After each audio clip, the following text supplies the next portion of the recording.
안녕하십니까. 예, 3월 첫 수업인가요? 예. 자, 오래간만에 왔으니까 다짐 한번 하고 갈까요? 예, 2주마다 한 번씩 다짐은 해야 돼, 그죠? 예. 책상도 들기면 물이 엎어지고 그러니까 음료수도 있으니까 손뼉으로 합시다, 박수로. 예, 준비됐죠? 예. 자, 하나, 둘, 셋, 넷. 합격을 위하여. 아, 예. 자, 오늘부터는 이제 소득세법 들어갑니다. 처음 하시는 분들도 세법은 처음 그런 게 없어요. 왜? 법마다 다 틀리니까. 그래서 오늘 소득세법 처음 오늘 오신 분이나 아니면 지금 공부하신 분은 다 처음이야. 소득세법은. 그래서 소득세법은 세법 중에 16문항 중에서 6문제가 출제되는 부분이기 때문에 전략적으로 아주 집중적으로 정리를 해야 될 부분이다. 그죠? 그래서 소득세법은 여러분 교재 보시면 737페이지 737페이지 피시면 되고 노트 가지고 계신 분은 126쪽 피시면 됩니다. 노트는 먼저 기본서 점검하고 그리고 나서 노트를 점검하고 이런 식으로 수업을 진행한다고 그랬어요. 예. 처음 수업하는 거 부분은 기본서를 먼저 한번 보셔야 되니까. 자, 그러면 여러분 교재 737쪽 소득세 그랬는데 여러분 소득세는 개인이 돈을 벌었을 때 세금을 내라고 만들어 놓은 법이 소득세법이에요. 그래서 소득세법의 납세 의무자는 누구냐면 개인이 되겠죠. 그럼 회사를 설립해서 법인 등기를 하면 법인이고 회사 이름으로 벌은 거에 대해서 내는 세금은 법인세법에 따라 법인세네요. 그러면 소득세법의 납세 의무자는 오로지보다 개인이죠. 사업자 등록을 했어도 법인 등기 안 하면 개인 사업자도 개인이에요. 그래서 소득세법에 뭐 내라? 소득세. 그래서 이 소득세에서는 우리가 공부해야 될 내용이 소득세 전체적인 내용, 왜? 이 소득세 중에 양도소득이 있으니까. 그래서 양도소득을 하려면 소득세 기본을 알아야 되니까 소득세 총론에 대해서 한번 점검하고 부동산 관련해서 임대업에 있죠. 임대사업 그리고 부동산 관련된 사업 중에서도 부동산 사고 파는 걸 매매업이라고 하죠. 사업하는 거예요, 이거는. 예, 그리고 부동산 관련해서 과거에는 건설업 이렇게도 얘기했는데 주택을 새로 지어서 판매하는 거. 그래서 주거용 건물 개발 및 공급업이다. 주택 신축 판매업을 명칭만 그렇게 바뀌었죠. 자, 이렇게 해서 이게 이번에 우리 부동산 소득세법에 맨 처음 해야 되는데 이 부분에서 한 문제가 출제되는데 주로 어디에서 출제되느냐? 임대업이에요. 부동산세법에서 부동산 관련 사업소득은 임대사업에 대해서 한 문제가 출제되는데 이건 경년제로 출제가 되죠.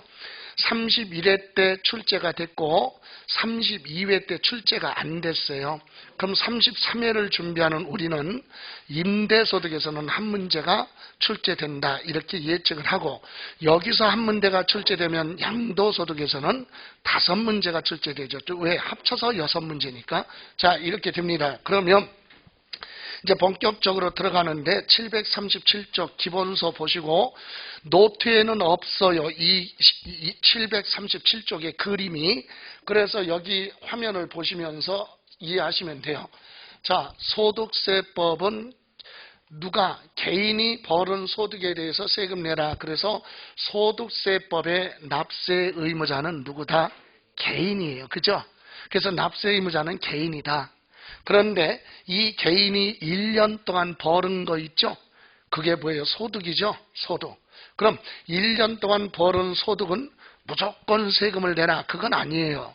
소득세법은 열거주의라고 합니다. 그래서 열거주의, 법에 이러이러한 소득이 발생했을 때 소득세 내라. 열거주의. 여러분 고수도 없어서 돈 따면 세금 내야 돼? 안 내. 왜? 열거되어 있지? 않으니까. 그죠? 그래서 이렇게 발생한 소득은 소득세법에 자, 8가지 소득이 열거가 되어 있어요. 그 첫 번째가 바로 뭐냐? 은행의 예금에서 이자가 붙은 걸 뭐라 그래요? 이자소득. 그죠? 예, 그거에 대해서 소득세 내야 돼요. 그런데 참고로 중요한 건 아니지만 은행의 예금에서 이자가 붙었는데 그 이자 소득이 2천만 원 뭐일 때는 이하일 때는 원천징수 분리과세라고 그래요.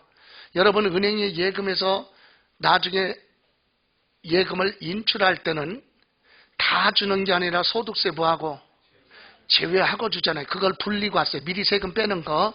예. 좀 우리 시험하고는 거리가 멀어요. 그리고 주식을 가지고 있으면 회사에서 뭐 받아요? 배당금 받으니까 배당소득, 소득세 내야 되겠죠. 예. 그리고 계속적, 반복적으로 하는 게 사업이잖아요. 사업의 종류는 아주 많아요. 제조업소부터 유통업, 서비스업, 그죠? 예, 전부 다 사업입니다. 이 중에서 우리는 부동산에 관련된 사업 중에서 임대업을 지금 공부하려고 하는데 소득세 전체적으로 한번 보는 거예요. 그리고 직장 다니면서 월급 받는 거 무슨 소득입니까? 근로소득이 되겠죠. 예, 그리고 연금에 가입해서 받는 게 뭐예요? 연금소득. 복권 등을 사서 당첨됐다. 일시적으로 발생하는 무슨 소득? 기타소득. 이런 소득은 특징이 있어요. 지속적, 반복적으로 발생합니다. 자주 발생하는 거죠. 자, 이렇게 발생한 것은요, 소득의 성격이 같기 때문에 갑이라는 사람이 이 6가지 중에 5가지가 있든 2가지가 있든 1가지만 있어도 종합소득세 내는 거예요. 자, 그러면 7번째, 직장 다니다가 퇴직해서 받는 거, 퇴직금 있죠? 그거 퇴직소득이라고 하죠. 그리고 부동산 팔아서 생긴 거, 양도소득. 이렇게 소득세법의 소득은 8가지로 되어 있다. 근데 우리가 공부할 건 앞에서도 얘기했듯이 이 임대사업, 사업 중에서도 임대사업에서 한 문제가 출제되면 양도소득세에서는 5문제가 출제되는 거예요. 왜? 소득세가 6문제 배정이니까. 그죠? 자, 이렇게 출제가 되는데 여기서 이제 참고로 우리 시험하고는 거리가 좀 멀지만 이 6가지 소득은 합쳐서 뭐라고 한다? 합산과세예요. 종합소득이라고 그래. 6가지 중에 하나만 있어도 종합소득이에요. 직장 다니는 사람은 근로소득이죠? 그럼 종합소득이라고 하잖아요. 그죠? 6개든 5개든 하나만 있어도 종합소득이에요. 그럼 이것에 대해서 묶어가지고 소득세 내라. 뭐 내요? 종합소득세를 낸다. 그죠?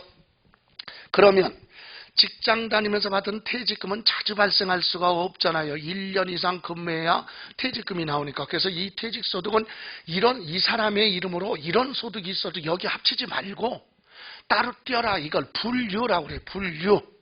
여기 합산하지 말고 따로 떼어라. 분류. 분류해서 요거만 가지고 세금 내라. 퇴직소득세. 그죠? 예. 다음. 부동산을 팔았어요. 그런데 여러분 이제 양도소득 오늘 기본 개념이니까 잘 천천히 보세요. 개인이 부동산을 팔아서 이익이 생겼는데요. 이익이 생겼는데 소득세를 계산할 때 여기로 소득세가 여기로 가서 사업소득으로 갈 수도 있고 여기 양도소득으로 갈 수도 있어요. 그러니까 우리는 개인이 부동산을 팔면 양도소득세다. 그럼 고정관념 깨나. 왜? 계속적으로 밥 먹듯이 사고 팔고 하면 이거 사업이에요. 사업이면 어디로 가? 사업소득이잖아요. 매매업. 부동산 사고 파는 거.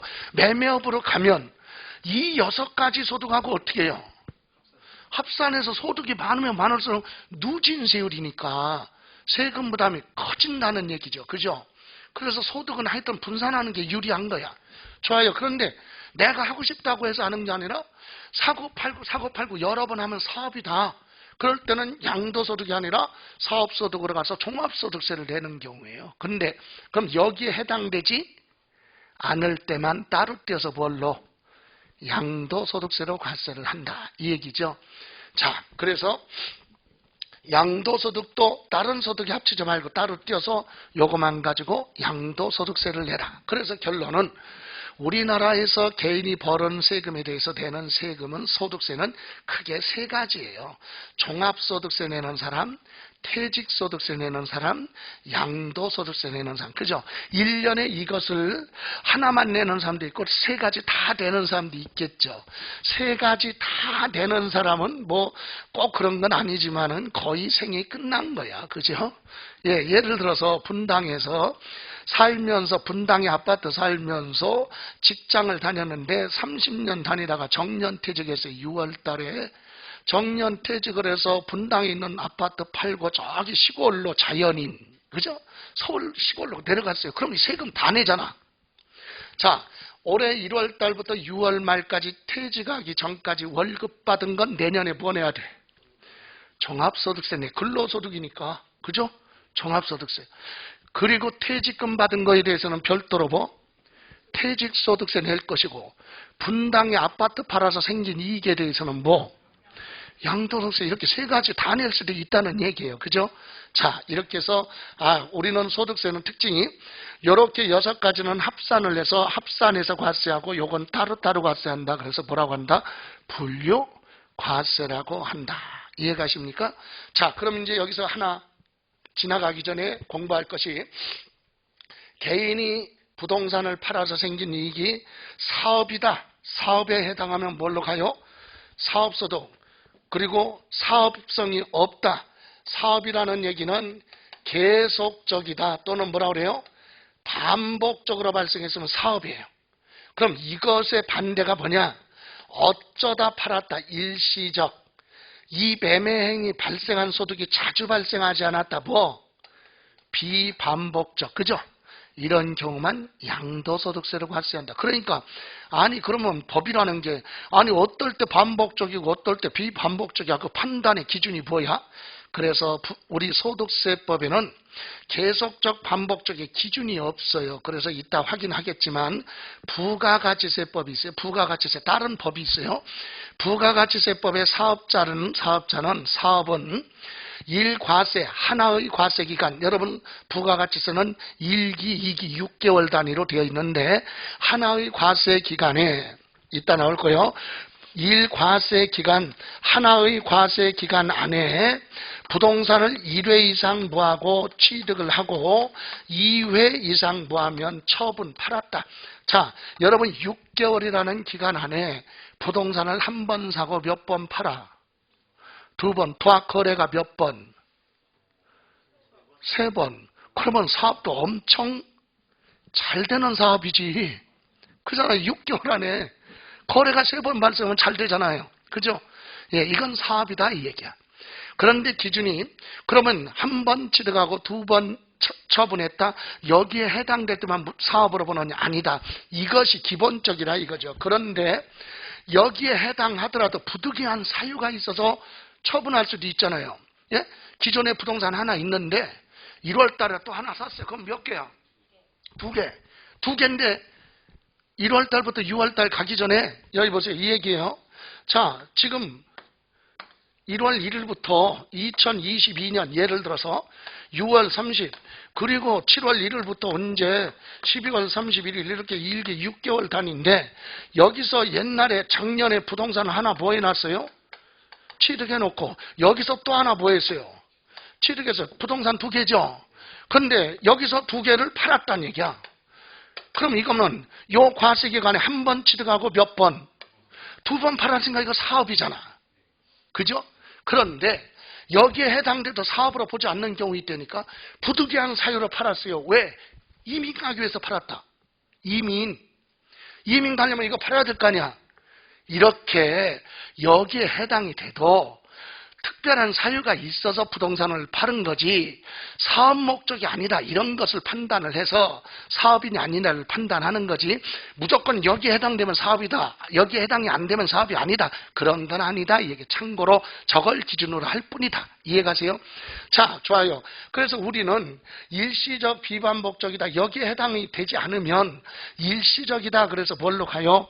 양도소득세로 간다. 그래서 요거는 먼저 임대소득, 사업소득에 대해서 먼저 하고 나중에 다음 시간에 양도소득세 할 건데 그럼 요 사업에 관련해서 부동산에 관련해서 사업은 세 가지가 있다고 그랬죠. 아까요. 뭐 부동산 무슨 업, 매매업, 그리고 뭐 빌려 주고 받는 거, 임대업, 주거용 건물, 주택이죠. 주거용 건물이니까 주택을 개발해서 공급하는 거, 이걸 옛날에는 뭐라고 했나요? 주택 신축 판매업, 주택을 지어서 파는 거, 주택 신축 판매업을 명칭만 이렇게 바뀐 거예요. 옛날에 건설업이라고도 합니다. 자, 이것이 부동산 관련 사업소득인데 이 중에 우리가 공부할 건 뭐다? 임대사업에 대해서 본다. 임대사업. 예, 그러면 이렇게 소득에 대한 개념을 잠깐만 봤어요. 자, 그러면 이제 임대소득 본격적으로 들어가기 전에 우리 아까 소득세법은 납세 의무자가 누구라고 했죠? 개인. 그럼 여러분 교재 갑니다. 교재 738쪽에 보시면 조세의 특징 그랬죠. 2번 거기 먼저 1번 개인 단위별로 과세 제목 그대로예요. 이건 시험에서 언급될 건 아닌 거니까 이해는 하라는 얘기죠. 소득세는요 개인별로 벌은 거에 대해서 소득세 과세하는 거지 부부라고 해서 합산하고 그런 거 아니에요. 남편의 이름으로 발생한 건 남편한테, 부인의 이름으로 발생한 건 부인한테. 이해가세요? 그러면 부동산 같은 경우는 그럼 어떻게 돼? 공동으로 등기하고 있어 공동 소유 부동산을 팔았다. 그럼 어떻게 계산해? 지분대로 어떻게 하면 돼? 나눠서 각각이에요. 이해가세요? 그래서 개인 단위별로 과세한다. 2번 열거주의가 뭐라고 그랬죠? 소득세법에 이러이러한 소득만 세금을 대라 이렇게 열거되어 있다. 열거되지 않은 건 소득이 발생해도 과세하지 않는다. 중요한 거 아니에요? 3번 소득세 과세 방법은 크게 두 가지. 종합과세, 아까 6가지 소득은 종합소득이라고 그랬죠. 예, 그게 종합과세. 또 분류과세는 뭐예요? 다른 소득에 합산하지 말고 따로 분류를 해서 따로 떼어서 과세하는 거 두 가지죠. 퇴직소득하고 뭐 양도소득은 특성상 자주 발생하지 않기 때문에. 그 다음에 네 번째 소득세는 인적공제 제도가 있다. 근데 이것은 우리 양도소득에서는 적용하지 않아요.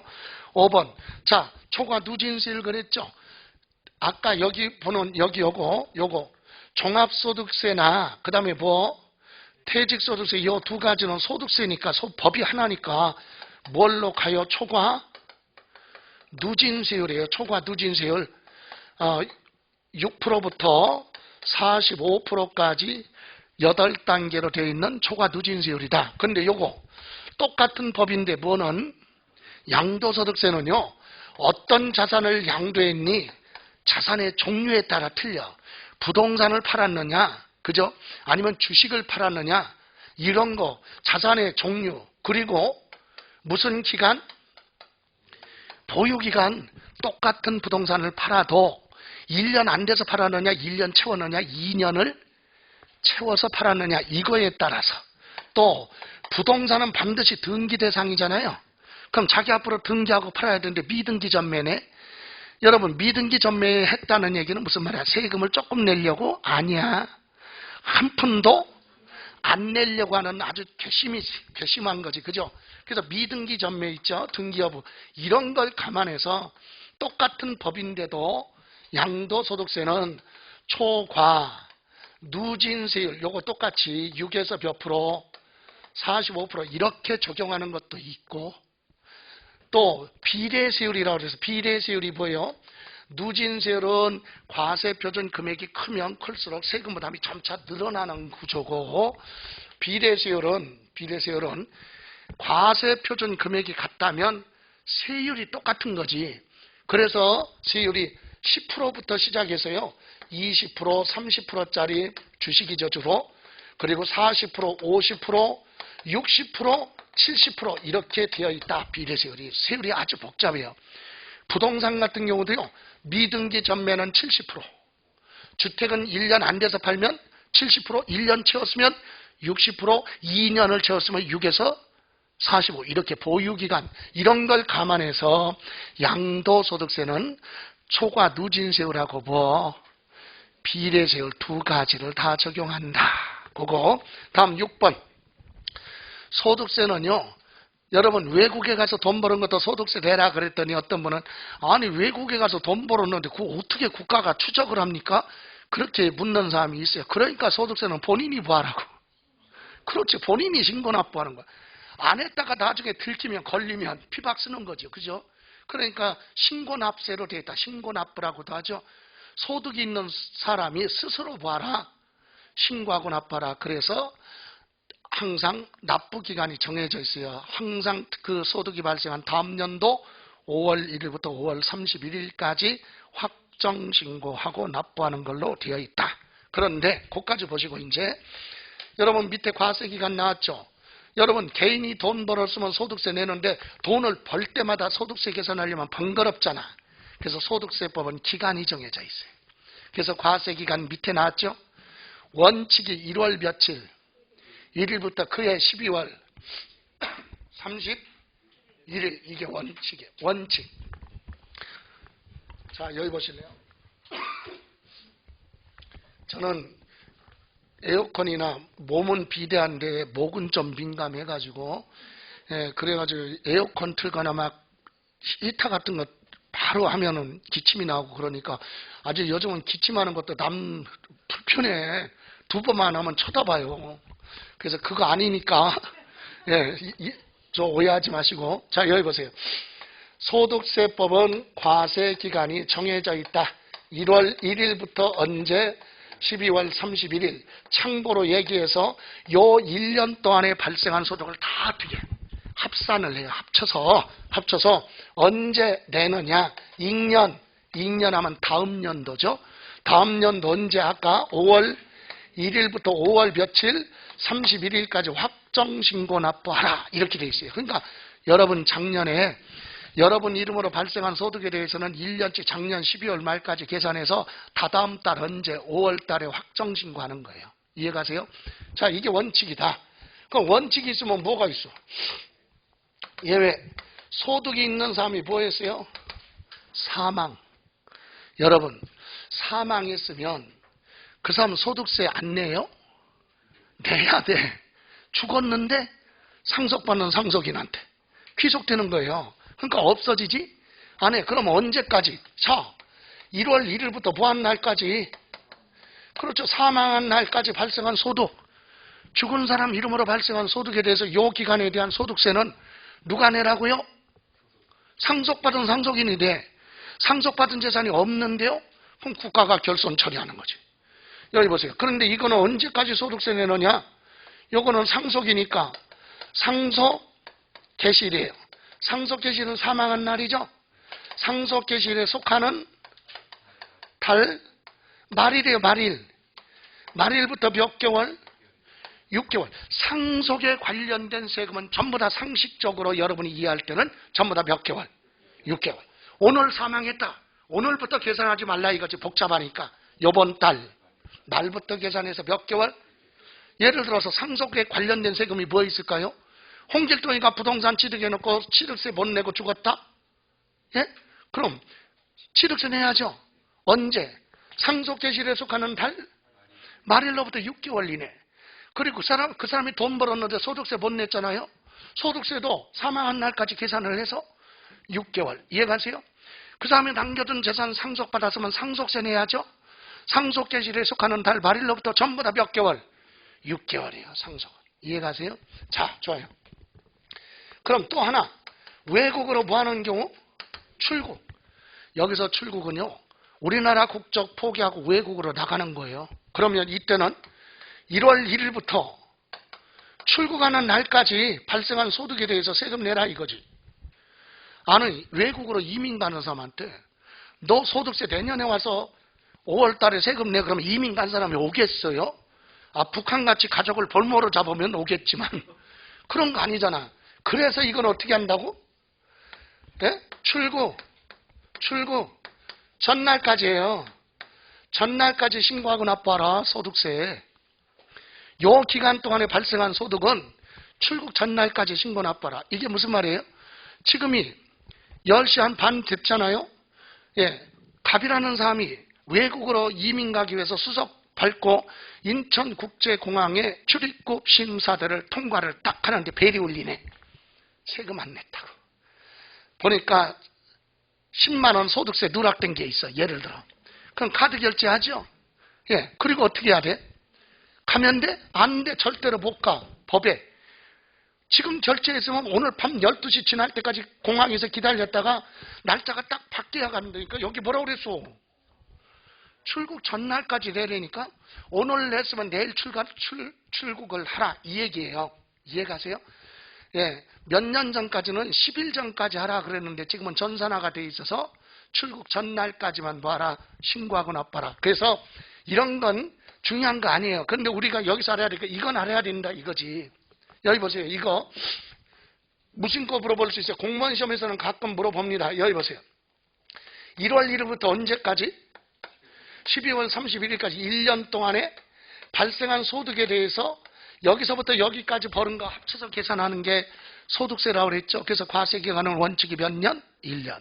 그런데 1월 1일 날 사업을 뭐 했어요? 개인 사업을 시작했어요. 갑이. 사업을 쭉 하다가요. 쭉 하다가 10월 1일 날 폐업을 했어요. 뭐 했다고요? 개인 사업하다가 폐업했어요. 누가? 갑이.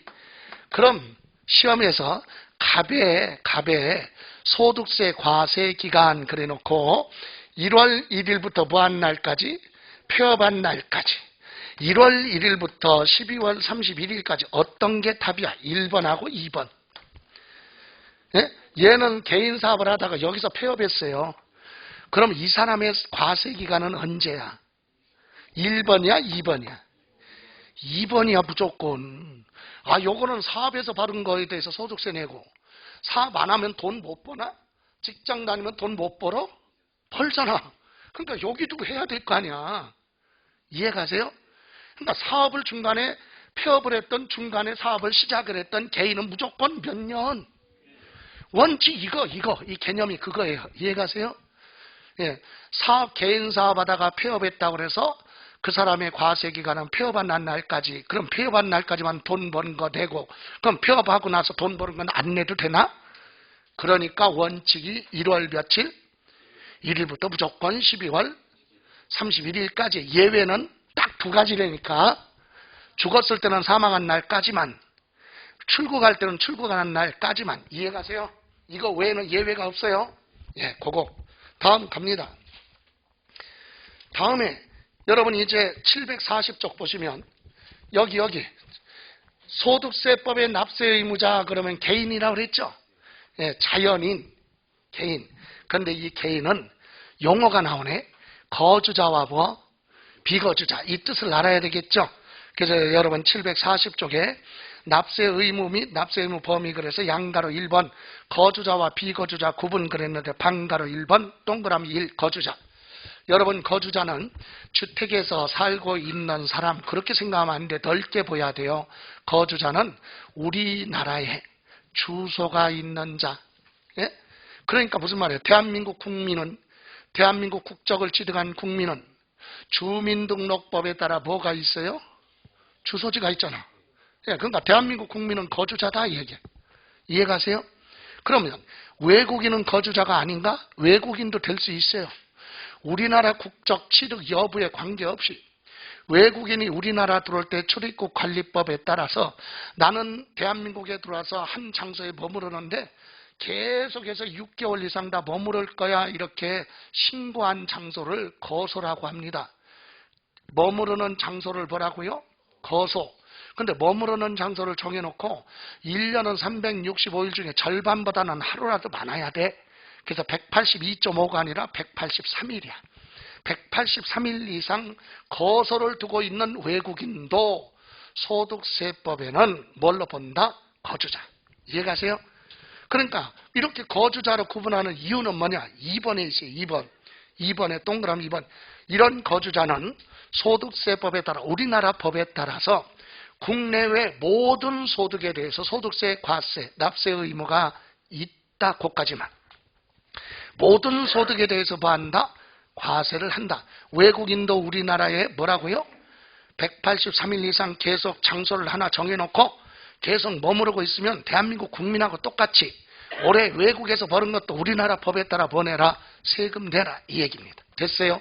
그래서 우리는 뭐라고 하느냐. 거기 2번에다가 첫 번째 줄 위에다가 이렇게도 적어요. 뭐라고? 무제한 뭐다? 납세 의무다. 이렇게 무제한 한계를 정해놓지 않았다 이 얘기예요. 또 하나 방가로 2번. 2번 보시면 저 어떤 학원에 가서 젊은 친구한테 물어봤어요. 거주자에 대해서 설명했어요. 그죠? 국내에 주소가 있거나 우리나라 국적을 취득하지 않았어도 183일 이상 거소를 둔 자는 거주자라고 합니다. 그래서 비거주자는 누구냐 그랬더니 바로 나오대. 거주자 아닌 자. 맞아요. 법에 딱 그렇게 돼 있어요. 비거주자의 뜻이 뭐야? 거주자가 아닌 자. 다시 말하면 우리나라에 뭐가 없어. 주소도 없고 아니면 183일 이상 머무르는 장소, 거소도 두지 아니한 개인을 비거주자라고 한다. 그래서 우리는 순수한 외국인 이렇게 생각하면 돼요. 외국인이 관광 비자 가지고 우리나라 들어올 수 있잖아요. 여행 나라. 그죠? 그럼 비거주자야. 그럼 이런 사람을 비거주자라고 하고 비거주자 2번 보세요. 2번. 비거주자는 국내 원천 소득. 우리나라 안에서 발생한 소득에 대해서만 우리나라 법에 따라 보내라. 소득세 내라. 그래서 뭐라고 단어냐? 제한 납세 의무. 제한, 한계를 정해놨다. 그죠? 제한 납세 의무자 이렇게도 얘기합니다. 여러분 외국인이 관광 비자 가지고 우리나라 들어와서 로또 복권 샀는데 1등에 당첨됐네. 소득세 내야죠. 왜 내야 돼? 요거 한 줄 때문에. 2번 비거주자는 국내 원천소득 우리나라에서 벌은 건 우리나라 법에 따라 세금 내라. 이해가세요? 예, 요렇게만. 이제 여기서 중요한 건 거주자와 비거주자 뜻을 알았어요. 그죠? 그래서 우리는 이해할 때 비거주자 그러면 외국인 이렇게 생각하면 돼요. 됐죠? 자, 다음 넘어갑니다. 넘어가서 743쪽 보세요. 743쪽. 다른 건 보실 필요 없고 743쪽. 납세지 그랬죠? 여러분 소득세는 본인이 스스로 보여야 돼. 신고하고 납부해야죠. 이 의무를 어디 가서 해야 되느냐? 어디 가서 해야 되느냐? 그 장소. 신고의 의무를 어디 가서 의무를 이행해야 되느냐? 그 장소를 납세지라고 합니다. 근데 여러분 취득세 공부할 때 납세지 나왔죠? 등록면허세 공부할 때도 납세지, 재산세 할 때도 납세지, 종부세 할 때도 납세지 나와요. 소득세도 납세지. 그러니까 납세지든 각종 신고 의무가 있다면 어디 가서 해야 되느냐? 그 장소거든요. 근데 기본 여러분이 알고 가야 될 게 납세지는 물건 중심으로 부과하는 세금을 뭐라고 그래요? 물세. 사람 중심으로 합치는 걸 인세. 그러면 물세하고 인세의 납세지가 딱 구분돼. 물세는 물건 중심이니까 물건의 뭐? 소재지. 물건에 있는 것으로 가서 신고의 의무를 다하라 이거죠. 그래서 취득세는 뭐라고 그래? 물세니까 취득할 때 당시 물건의 소재지. 부동산이 있는 곳. 등록면허세도 등기 등록하는 부동산의 뭐? 소재지. 재산세도 물세죠. 그래서 과세 기준이 현재 부동산의 뭐? 소재지. 이거잖아 납세지가. 그럼 종합부동산세는 전국에 있는 주택과 토지를 소유자 중심으로 어떻게 합산해서 많으면 많을수록 세금 부담이 커지는 거 인세죠.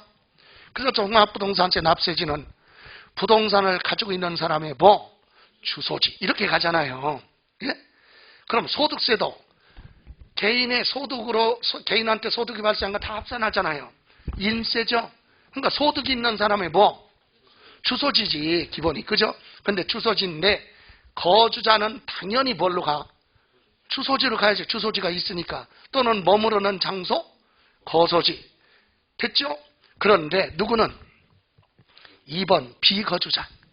외국인은 우리나라에 사무실이 있으면 주소가 없어도 사무실 가지고 사업하고 있으면 사업장 소재지로 갈 텐데 사무실 같은 거 사업하는 것도 아니고 그냥 우리나라에서 소득만 벌었다 그러면 뭐냐? 이 사람은 뭐가 없어? 사업장도 없고 주소지도 없잖아요.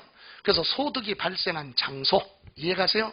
비거주자는 소득이 국내 원천 소득이 발생한 장소. 이게 납세지다. 됐죠? 별로 어렵지 않죠? 예. 그 다음에 여러분 이제 다음 장에 가서 744페이지 갑니다. 이제 이렇게 기본적인 내용 받고 이제는 부동산 관련 사업소득 중에서 임대사업입니다. 임대사업. 시험에서는 임대사업을 물어보니까 여러분 이제 기본 내용이 임대가 뭐예요? 임대가 부동산을 빌려준 거지. 대여. 빌려주고 대가를 받으면 그게 소득이잖아요. 부동산을 다른 사람한테 사용하게 하고 빌려주고 대가를 받는 게 임대소득이에요. 이때 임대는 구체적으로 얘기하면 월세야 기본이. 전세는 소득이 없죠. 매달 받는 소득이 없잖아, 전세는. 그러니까 임대하면 기본이 뭐라고요? 월세. 그러면 전세로 다 주면 세금 안 내도 되나? 그래서 전세인 경우는 간주 임대료라고 해서 특별한 경우에 간주 임대료 계산, 그게 핵심이야. 그런데 여기서는 부동산 임대는요, 상가 부동산 임대가 사업하는 것도 있지만 주택 임대 사업이 있죠. 상가 임대 사업은 자기가 돈 벌려고 하는 거고, 주택 임대 사업은요, 공익으로 보는 거야. 다시 말하면 긍정적인 측면이 있다는 얘기지. 무슨 말이냐? 돈이 많은 개인이 주택을 사가지고 임대사업자 등록을 하고 전세월세 임대를 주면 전월세 시장이 안정화가 되죠. 원래는 그거 누가 해야 돼? 국가가 해야 돼. 근데 개인이 하잖아. 좋은 면도 있어요. 그래서 주택 임대사업자한테는 혜택을 주겠다. 어떤 혜택? 기본이 종부세 과세 안 하겠다. 임대사업하는 주택은 종부세 과세 대상이 아니에요. 종합부동산세 과세 안 한다니까. 그리고 임대사업을 해서 의무기간 다 뭐하고 충족하고 나중에 뭐 할 때? 팔 때 양도소득세 혜택을 주겠다. 감면. 이거거든요, 기본이. 그리고 임대사업할 때 돈 버는 거 있죠? 그는 상가는 무조건 세금 다 철저하게 걷어가는데 갭 투자를 많이 하잖아. 소규모 주택 임대사업자는. 법인이 아닌 개인이 하는 건 대출받은 돈 가지고 주택 몇 개 사가지고 임대사업 하잖아요. 법인이 아닌 경우. 그렇기 때문에 이 사람들한테는 세금 부담을 좀 줄여줘야 될 거 아니야. 대출받은 거 이자도 나가고 그러니까. 그래서 기본이 상가 임대사업은 안 봐줘. 철저하게 세금 다 걷어가. 그런데 뭐는 주택 임대사업은 다 부과하는 게 아니라 혜택을 좀 준다. 이렇게 이해를 하고 가야 수월해요, 공부할 때. 좋아요. 그러면 부동산 사업 임대업을 봅니다. 자, 거기 보시면 744페이지 1번 부동산 임대업의 개념 그냥 읽고 갈 거니까 신경 쓰지 말고 보세요. 부동산 임대소득이란 영리를 목적으로 토지 건물과 같은 부동산 또는 전세권, 임차권과 같은 부동산상의 권리 대여로 발생하는 소득으로서 부동산 등의 임대차 계약 기타 방법에 의해서 사용 수익하게 하고 대가를 받기 때문에 사업소득으로서 종합소득으로 합산을 해서 뭘로 낸다? 종합소득세로 낸다. 그죠? 이제 그건 개념이니까 구체적으로 우리가 공부할 건 부동산 임대소득은 어디까지 소득이냐? 세법에는 딱 세 가지로 되어 있어요. 그게 바로 뭐냐? 양가로 1번, 그리고 양가로 2번, 양가로 3번. 이 세 가지야, 법조문에. 그럼 양가로 1번이 뭐예요? 부동산 또는 부동산상의 권리를 대여, 빌려주고 받는 대가가 뭐라고? 임대업의 소득이죠. 그걸 해석해 놓은 거에 밑에 부동산 하면 뭐죠? 토지나 건물, 주택 이런 부동산은 등기를 한 부동산이냐 등기 안 된 부동산이냐 따지지 않아요. 등기 여부 따지지 않고 대여를 해서 얻어지는 소득이 부동산 무슨 소득이다? 임대업의 소득이다. 등기된 부동산이냐 허가받은 건물이냐 그런 거 따지지 않고 부동산을 다른 사람한테 사용하게 하고 전세월세 사용하게 하고 대가 받는 거 임대업의 소득이다. 됐어요? 자, 그런데 두 번째, 그럼 부동산상의 권리는 뭐냐? 부동산상의 권리는 구체적으로 남의 땅에다가 건물 지어놓고 건물을 소유하기 위해서는 남의 땅 이용할 수 있는 권리가 무슨 권? 지상권. 그리고 지역권이 뭐죠? 타인의 토지 통행할 수 있는 권리. 그죠? 지역권, 지상권, 지역권, 전세권, 임차권 이거 얘기하는 거예요. 이걸 부동산상에 뭐라고 한다? 권리. 이걸 다른 사람한테 뭐하고? 대여하고 얻는 소득이 임대업의 소득이다. 그런데 여기서 이해하셔야 돼요. 아니 부동산을 빌려주고 임대주고 월세 받는 건 이해가 가는데 전세권이나 임차권을 대여했다? 이해가 안 가는데요. 여러분 늘 그러니까 민법 공부해도 정리가 안 되는 거예요. 여러분 임대차 공부할 때 전전세 들어봤어요? 전전세가 뭔데? 남의 부동산에 전세계약 체결을 했어요. 예를 들어 10억 주고 전세계약 체결하고 계약 기간에 내가 다른 사람한테 다시 전세 주는 게 전전세잖아. 내가 11억에 전세 줬어요. 나 얼마 주겠는데? 10억. 나는 얼마의 전세 줘? 그럼 빼면 얼마? 1억에 대해서 이자 계산하면 소득 발생하죠? 그게 전세권 대여. 이해가세요? 그럼 임차권 대여가 뭐야? 전대라는 거 들어봤죠? 전세권은 전전세고 임차권은 전대라고 하죠? 남의 부동산에 한 달에 월세 계약을 해. 100만 원씩 했다고 그래. 싸게. 2, 3년 했다고 그래. 계약을.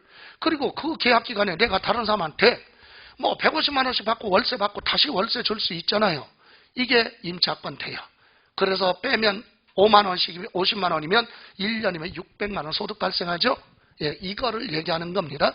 그리고 지상권이나 지역권 설정 대여로 인해서 발생하는 소득이 임대업의 소득이다. 됐어요? 그런데 여기서 꼭 중요한 게 있어요. 지상권하고 지역권. 이건 공익사업에 관련된 것은 임대업의 소득에서 보한다. 제외. 그거죠. 그죠? 공익사업에 관련해서 지상권이나 지역권을 설정 대여해서 발생하는 소득은 임대업에서 보한다. 제외. 녹색으로 되어 있는 부분이 우리가 줄쳐야 될 부분이고 기억해야 될 부분입니다. 됐습니까? 거기에다가 여러분 오른쪽에 보시면 보충에 기타 부동산 관련 임대사업소득 범위 나왔죠? 이건 뭐냐? 법률에는 명시되어 있는 건 아니지만 운영세칙이라고 그래요. 내부 규정. 이게 여기서 우리 법은요.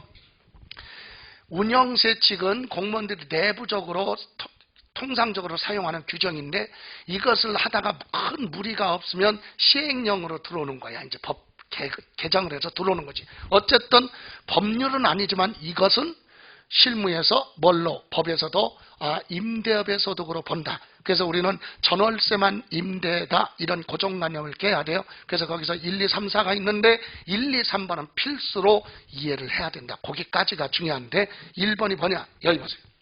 자, 제가 친구가 있는데 친구가 은행에서 대출 받는데 근데 은행에서 뭐 가져오라고 그래? 담보 맡기래. 근데 걔는 부동산이 없어요. 그러니까 나한테 와가지고 부탁하는 거야. 친구야, 내가 은행에서 대출 받으면 5년 있다가 갚을 건데 너 5년 동안만 나 믿고 내 부동산을 은행에 담보로 보여주면 맡겨주면 매달 나한테 얼마씩 주겠대. 주겠다 이거야. 그래서 그렇게 해 하고 내가 은행에 담보를 제공해 줬어요. 자, 그럼 우선 세금 계산하기 전에 이제 이혼 절차 밟아야 되겠죠? 나 이혼 당할 거 아니야? 집사람한테, 그죠? 아니, 부동산인데 부인한테 얘기도 안 하고 그냥 내가 담보로 제공했다. 그러면 거의 이혼 사유지 좋아요. 그건 개인적인 얘기고. 자, 담보로 제공해주고 대가 받았으면 나는 무슨 소득이다? 임대업의 소득이다. 1번 확인. 자기 소유 부동산을 타인의 담보물로 사용하게 하고 사용 대가를 받는 것은 부동산상의 권리 대여로 인한 발생한 소득으로 본다. 임대업의 소득이다. 이 얘기입니다. 됐어요? 자, 다음 두 번째. 무슨 뜻인지만 이해가 갔으면 나중에 반복해서 읽어보시면 돼요. 자, 여기 보세요. 제가 이런 상가 건물을 가지고 있어요. 상가 건물을 대로변의 위치가 좋아. 이런 상가 빌딩을 가지고 있는데 어떤 화장품 회사에서 와가지고 뭐라고 하느냐면 여기가 위치가 좋은데 여기에다가 자기네들이 광고탑을 여기다 설치하고 싶대. 그래서 옥상에 장소를 좀 빌려달래. 그럼 이거 망가지고 그럴 거 아니야. 그냥 빌려줄 수 없죠. 그래서 대가를 받을 거 아니야. 이것도 뭘로 본다? 임대업의 소득이다. 건물 옆에다가 플랜카드 간판 같은 거 이렇게 설치해게 장소를 제공해주고 받는 것도 보고 임대 소득이에요. 이해가세요? 또 이거 뭐 같아요? 고속도로. 고속도로 인근에 보면 수도권에 보면 임야 있죠. 야산. 그러면 주변에 보면 고속도로 가다 보면 이런 거 많이 보죠. 광고탑 산속에 설치돼 있잖아. 수도권은 한 80%가 땡땡땡 대학이야. 그지요? 이런 거. 그런데 여러분이 임야를 가지고 있는데 어떤 학교에서 와가지고요, 장소를 좀 빌려달래. 여기다 광고탑을 설치한다고. 그러면 그냥 공짜로? 아니지. 대가 받아야죠. 그것도 뭘로 본다?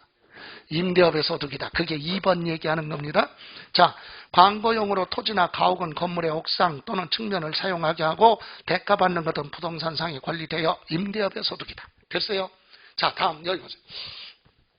상가 빌딩을 이렇게 지어서 부동산 매매업자가, 매매는 뭐냐면 기존 건물을 부동산을 사다가 파는 것도 매매고 상가금을 지어서 분양하는 것도 매매야. 상가금을 지어서 파는 것도 뭐요? 매매 건설업이 아니에요. 여러분 건설업은요, 우리가 학교 다닐 때 건설하면 건물 지어서 파는 게 건설인데 아니야. 건설업은 주택을 지어서 파는 것만 건설업이야. 예? 아파트 지어서 파는 거, 주택을 지어서 파는 거 있죠? 그게 건설업이에요. 그럼 상가 건물 지어서 파는 건 매매업. 예? 헷갈리죠?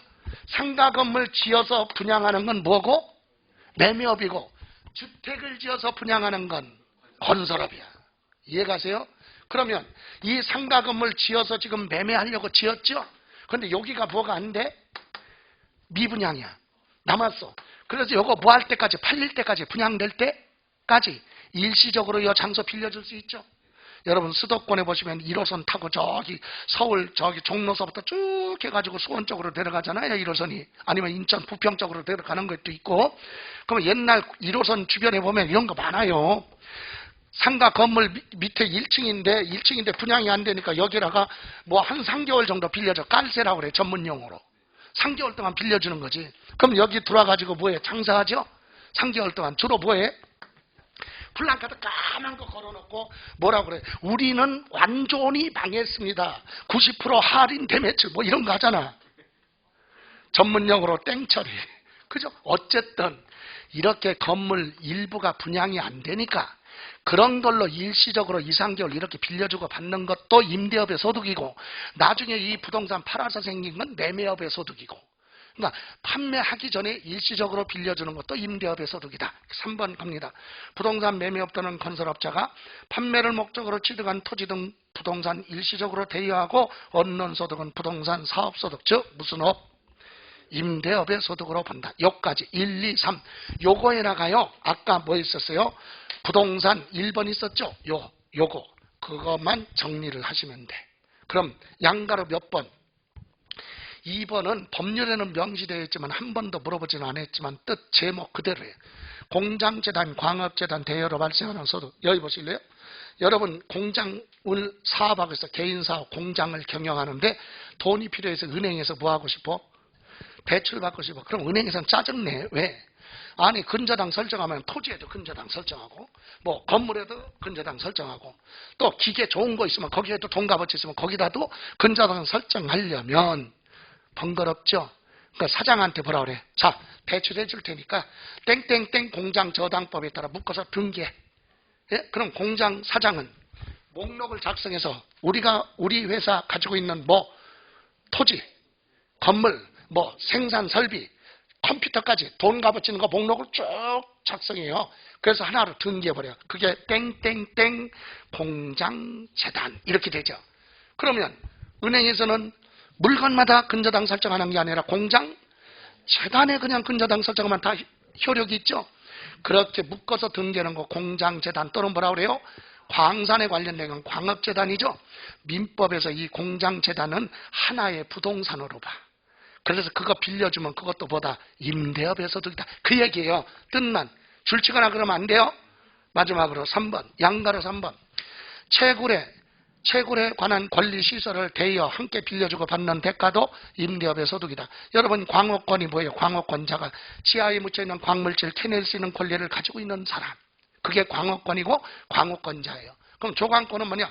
남의 광업권이 설정된 광구, 남의 광구에 들어가서 대신 캐낼 수 있는 권리를 넘겨받았다. 그게 조광권 또는 조광권자.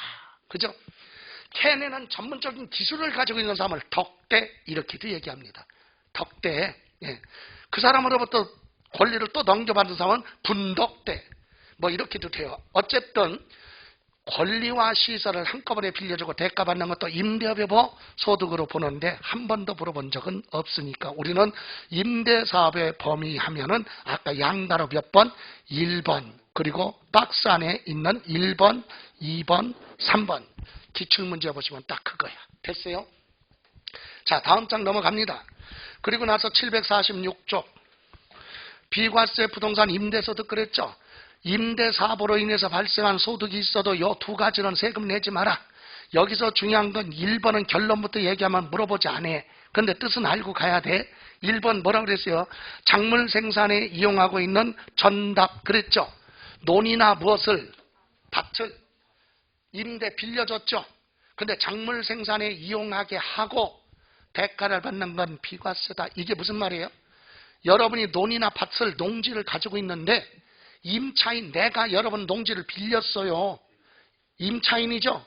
그럼 내가 빌려갖고 지금 농사 짓는 게 아니라 겨울이니까 봄이니까 뭐 스케이트 장사 같은 거 한다. 농사 짓는 거? 아니잖아. 그럼 여러분 세금 내야 돼. 농지의 용도를 벗어나서 내가 사용하니까. 그럼 여러분 농지를 빌려갖고 내가 농사 짓고 있어. 그런 건 여러분 비과세. 결론은 뭐예요? 빌려줬더니 임차인이 어디에 사용하느냐에 따라 임대인의 소득세가 과세될 수도 있고 비과세 받을 수도 있다. 어떨 때 비과세예요? 임차인이 농지의 용도를 벗어나지 않고 농사 짓고 있다. 그런 소득만 뭐라고? 비과세. 됐어요? 예. 자, 그런데 계속 물어보는 건 전부 다 2번의 치중이야. 최근에 전답 작물 생산 한 번도 안 물어봤어. 무조건 몇 번? 2번. 뭐? 요거 중요합니다. 한 개 주택 소유자의 주택임대소득은 세금 내지 마라. 주택 한 개 소유하고 있는 사람이 무슨 사업을 해? 임대사업을 하면 월세 받고 있으면 세금 내지 마라. 이 얘기야. 그러니까 여러분 여기서 잘못 이해하면 안 돼요. 임대사업하는 주택이 하나다. 그런 뜻이 아니라니까. 주택을 하나 소유자. 가족의 이름으로 주택 딱 몇 개야? 하나인데 무슨 사업한다? 임대사업하고 있다. 그러면 세금 내지 마라 이거지. 그랬더니 또 어떤 분은 궁금해서 질문해요. 뭐라고? 아니 가족의 이름으로 주택이 딱 하나인데 가족은 어디 가서 살고 임대를 줍니까? 아 그거 왜 따져? 아니 주택 하나인데 월세를 받고 본인은 부모님 집에 가서 얹혀 살 수도 있고 딴 데 가서 더 싼 데 가서 전세 살던 월세 살던 신경 쓰지 마. 주택 몇 개인데 딱 하나인데 무슨 사업 한다면? 임대 사업 한다면 비과세다 이 얘기예요. 이해가세요? 가족이 어디 가서 살던 거 신경 쓰지 말고. 예를 들어 남편 주택 하나 있어요. 가족이 살아. 부인의 이름으로 주택 하나네. 부인 하나죠? 1주택 소유자자. 근데 부부는 합쳐서 2개야 2개. 그러니까 1세대 1주택자가 아니다. 비과세 받을 수 없다 이 얘기. 이해가세요? 자, 주택 하나 소유자의 임대소득은 비과세입니다. 근데 예외가 있어요. 하나라도 과세를 하는 게 있네. 뭐? 고가주택. 고가주택. 자, 여기서 이제 여러분 참고로 여기서 두 번째 줄 기준시가 12억 있죠? 네? 12억. 그거 수정하세요. 9억으로. 자, 여기 설명드릴게요. 이놈의 세법이 여기 보세요.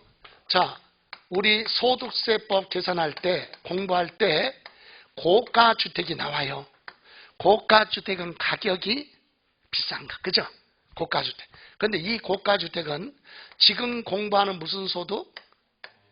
임대소득에서 고가주택이 나오고 부동산 팔았을 때 양도소득에도 고가주택이 나오네. 그런데 작년 9월 달까지는 두 개 다 고가주택은 9억이었었어요. 9억. 그런데 개정이 되면서 양도소득세는 실거래 가격이 12억을 부할 때, 초과할 때 고가주택이에요. 9억인데 얼마로 개정됐다 양도소득세? 12억. 이해가세요? 여기 보세요. 얼마였었는데 9억이었었는데 12억으로 상향이 됐어요. 그러면 임대소득은 임대는 뭐죠? 빌려준 거지 파는 거? 아니야. 그러니까 실거래 가격이 있을 수가 없어. 그래서 이거는 기준 시가 공시가격이 원래 얼마 여기랑 똑같이 9억이었던 건데 소득세 양도소득세에서 12억으로 올라갔으니까 저도 똑같은 소득세법이니까 이것도 당연히 9억인데 얼마로? 12억으로 할 줄 알고 작년 11월 달에 책을 쓸 때 기본서 쓸 때 넣어놨는데 웬걸? 요거는 그대로 됐는데 요거는 그대로야. 개정이 안 됐어요. 그래서 요건 기준시가 얼마? 그대로 9억을 부하라. 초과. 결론은 12억이 아니라 얼마?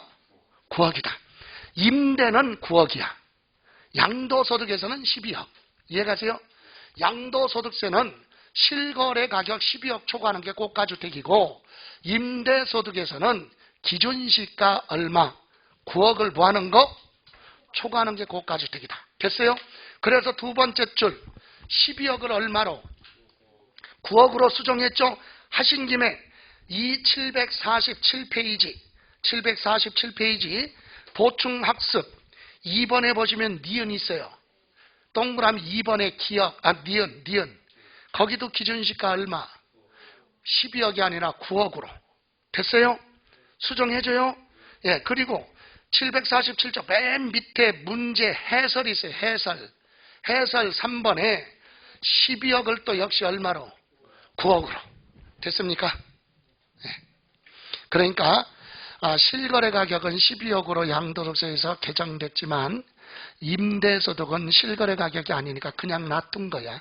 기준시가 얼마? 9억. 자, 그러면 왼쪽 746쪽 다시 설명드립니다. 주택 하나 가지고 임대사업을 하면 비과세다. 근데 주택 하나라도 무슨 주택은 고가주택 기준시가 얼마? 9억을 초과하는 건 임대사업 하더라도 세금을 내라. 이해가세요? 여러분 공통적으로 양도소득세든 뭐 임대소득이든 무슨 주택 고가주택이 나오면 여러분 금액은 잘 기억 안 나더라도 하나 공통점이 있어요. 뭐야? 과세한다. 이건 알아야 돼. 예? 임대소득이든 양도소득이든 무슨 주택은 고가주택은 비과세가 아니야. 그냥 과세야. 과세. 양도소득세도 1세대 1주택은 비과세인데 12억을 뭐하면 초과하면 과세. 그래서 고가주택은 과세다. 이렇게는 기억하라 이거지. 자, 좋아요.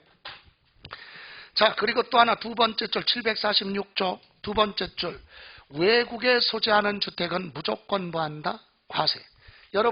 여러분이 외국에 주택 하나 가지고 무슨 사업을 해요? 외국에서 임대사업 746페이지 맨 밑에 외국에서 주택을 가지고 임대사업하는 건 무조건 과세야. 이해가세요? 우리나라 안에서만 주택 몇 개? 하나 소유자 임대소득은 비과세. 그럼 하나 혹시나 해서 제가 물어볼게요. 여러분, 미국에 여러분 이름으로 주택 10개 가지고 있어요. 여러분 이름으로 몇 개? 10개. 우리나라에서는 주택이 하나도 없어. 그럼 여러분 법에는 무주택자야. 예? 1세대 1주택, 2주택, 3주택, 4주택 이건 대한민국 안에만 따지는 거야. 외국 건 별개. 외국 건 그런 거 없어. 무조건 세금 내니까. 이해가세요? 외국에 주택 10개 있어도 여러분이 우리나라에 주택이 하나도 없으면 불쌍한 무주택자다 이거야. 세법에. 됐어요? 그럼 여기서 우리나라가 아니라 외국의 주택을 가지고 무슨 사업을 하면 임대사업을 하면 무조건 세금 내라 이거지. 그건 과세. 그랬더니 어떤 분은 아까 얘기했듯이 아니 미국에서 내가 주택을 가지고 돈 벌어서 주택 사가지고 임대사업을 하는데 그거 어떻게 하나. 그러니까 본인이 뭐 하라고. 신고 납부 소득세는 신고 안 했다가 나중에 탄론하면 피박 쓴다니까. 이해가세요? 그러니까 현실적으로는 추적이 불가능해요. 그런데 이런 건 불가능해. 어떤 거? 맨손으로 나가서 미국 가서 돈 벌어가지고 미국에서 주택을 샀는데 어떻게 추적하냐고 그걸. 그런데 문제는 우리나라 돈을 가지고 가서 거기 가서 주택을 샀다면 추적이 가능하다 이 얘기야. 자금 흐름이. 그런 경우는 추적이 가능하다. 이해가세요? 어쨌든 본인이 뭐하라? 신고. 자, 다 정리합니다. 주택 하나 소유자의 임대소득은 비과세다. 고가주택이 아니라면. 근데 고가주택이라면 과세. 외국에 있는 주택은 주택수 따지지 말고 고가주택 그런 거 관계없어. 무조건 세금 내야 돼. 됐어요? 자, 이때 주택 몇 개라고요? 하나. 그러면 이때 하나냐, 두 개냐, 세 개냐 판단할 때 주택수 계산 오른쪽에 보충 있죠. 747쪽 거기 1번 다가구 주택은 전체를 주택 몇 개로 봐라. 하나. 몇 개요? 하나. 그리고 다만 구분 등기가 된 경우는 각각 주택으로 본다고 그랬죠. 이게 무슨 말이냐? 3층짜리 다가구 주택도 국가가 한시적으로 구분 등기 해준 게 있어요. 세대별로 잘라서 등기해 준 거 있다니까. 그런 경우는 각각으로 보는 거지만 그렇지 않은 다가구 주택은 전체가 주택 몇 개? 하나. 다음 두 번째 2번 공동소유주택은 지분이 가장 큰 자 소유로 계산한다. 하되 고까지만. 공동소유주택은 지분이 무한 자? 가장 큰 자 소유주택으로 보라. 그럼 주택이 적은 사람은 지분이 적은 사람은 주택수 계산에 들어가지 않는다 그 얘기잖아요. 예? 다시 한번 주택을 하나 가지고 있는데 여러분하고 나하고 공동 소유하고 있는데 여러분이 60%고 나가 40%야 지분이. 그건 여러분 주택이라니까. 지분이 적은 자는 주택수에 들어가지 안 난다. 지분이 큰 자 소유주택으로 봐라. 이해가세요? 예? 그런데 여기서 알아야 될 게 예외가 있다. 예외 예외. 세 번째 줄 끝에 다음 어느 하나에 해당하면 소유 지분자도 주택수에 부한다, 가산한다. 지분이 적은 사람이라도 주택수에 들어가겠다. 그 첫 번째가 기억. 임대소득이 발생한 것이 600만 원 이상인 자, 아니면 두 번째 기억, 니은 둘 중에 하나. 니은은 기준시가 9억을 초과하는 주택의 지분이 몇 프로? 30% 초과하는 지분을 가지고 있다면 지분이 적어도 주택수 계산에 들어간다. 자, 여기 보세요. 지금 이게 무슨 내용이냐? 이거예요. 이거. 자, 주택 하나를 갑하고 을이 공동 소유하고 있어요. 얘가 60% 지분을 가지고 있고 얘가 몇 프로? 40% 이렇게 가지고 있어요. 그럼 누구 주택으로 봐? 갑의 주택으로 본다니까 지분이 큰 자. 얘는 주택수에 들어가지 않아요. 얘 주택으로 보지 않겠다. 됐어요? 자, 그런데 이런 경우 있어요. 주택이 있는데 이 주택에 뭐가 기준시가가 9억을 뭐예요? 초과하는 주택이야, 전체. 그런데 이런 주택을 갑이 60% 가지고 있고 을이 지분이 몇 프로?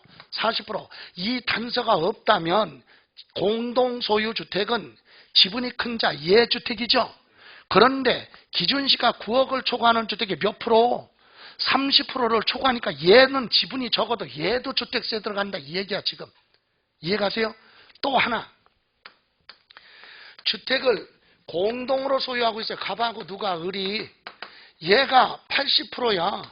얘는 20% 가지고 있어요. 원래는 이렇게 있으면 공동소유주택은 지분이 무한자, 큰 자 소유주택이다. 그죠? 그럼 얘 주택이 아니잖아요? 그런데 이 주택에 얘가 20%만큼 임대를 받아올 거 아니야? 얘 20% 받았게? 100만 원이면 얼마? 20만 원 받아오죠. 이렇게 1년 동안 받은 것이 총 수익 금액이 얼마? 600만 원 모으면 이상이야 얘가. 그럼 얘는 지분이 적어도 얘도 주택수에 포함시켜라. 그 얘기입니다. 이해가세요? 정리하면 이거예요. 아무런 단서 없으면 공동소유주택은 지분이 부한자, 큰 자 소유주택으로 본다. 됐죠? 그런데 기준시가 9억을 초과하는 주택에 30% 이상을 가지고 있는 요 사람은 을은 지분이 적어도 얘 주택에 포함시켜라. 얘도 주택, 얘도 주택. 이해가세요?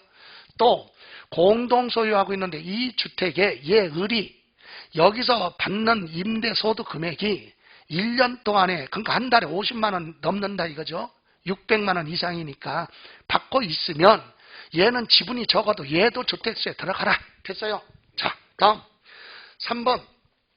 임차 또는 전세받은 주택을 전대하거나 전전세하는 경우는 당연히 임차 또는 전세받은 주택을 임차인 또는 전세받은 자의 주택으로 계산한다. 여기 보세요. 이게 무슨 말이냐? 이거죠. 제가 가족의 이름으로 주택 딱 몇 개야? 하나. 임대사업자 등록을 하고 임대사업하면 비과세죠. 근데 그거 말고 남의 주택의 전세계약책이라고, 그걸 내가 다른 사람한테 뭐 주면 전세, 전전세죠? 내 주택이 아니잖아 원래. 그죠? 근데 내 주택수에 포함시켜라. 그럼 나는 주택 몇 개? 2개로 보니까 아까 비과세 받을 것도 못 받는다 그 얘기야. 그래서 전대하거나 전전세하는 주택도 본인 소유 주택이 아닌데 주택수에 포함한다. 포함. 됐어요? 마지막으로 4번 첫 번째 줄만 보세요. 본인과 배우자가 주택을 각각 소유하고 있으면 합쳐서 주택수 계산하라. 남편도 주택, 부인도 주택 하나 있다. 그럼 주택 1주택자가 아니라 2주택자로 본다. 됐어요? 예, 여기까지. 잠시만 쉬었다가 가죠.